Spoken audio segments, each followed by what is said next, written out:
Okay, in Photoshop, I made my menu screen, my main menu, and I purposely just put it like this as a reminder what size it is. And then you go File, Export. You can do the quick export, and then export it all the way into your art folder of your assets folder in your game. Okay, and then here it appears inside there. And so I saved it as menu BG. Okay, and then you want to select it, and then you want to make sure it's a sprite in 2D, and then make sure this says single. Some people's editors are setting it to multiple. You want to have it set at single, and go ahead and hit apply. And then we need a new scene. We're going to make a main menu scene. So let's go to scenes, and we could right click in here, and we could say create. Where's scene? Where is scene? Right here. Scene, and we're going to call this main menu. Okay, and let's double click it and open it up so we could hit save, and then we need to get our image in here. Let's get the animator out of the way. So let's just we could do this a few different ways. Remember, let's see if we just drag this on here, what happens. Okay, and that's one way of doing it. It gives you a game object with the sprite renderer already on it. We could have done it this way. I just push Command Z to make that disappear. You could say create an empty game object, and you can call this the beach background or whatever you want. And then you could put the sprite renderer on here. Okay, a couple different ways of doing it, right? You could just click this dot and look for the menu BG, and there you have it that way too.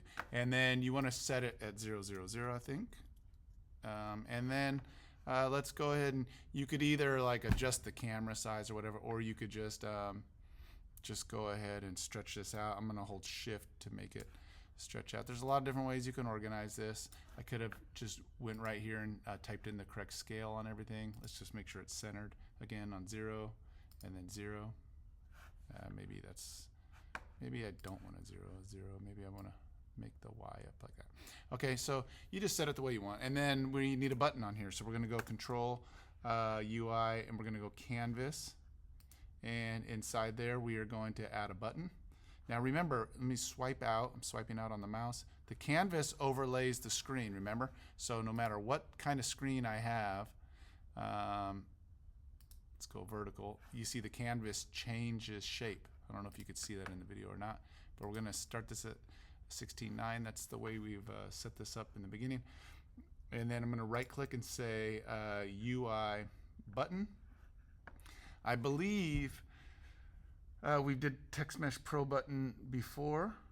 Is that right? Let me double check. Let me hit save, and let's see what kind of button we used in our previous sample scene here. In the canvas, I'm going to check this button out here. This button, it's a legacy button. Good thing I checked. Okay, so let's go back to main menu, and we're going to right click, and what that avoids is having to install any Text Mesh Pro stuff. So we're going to go UI legacy button. It's just simpler, and we could make that whatever size we want.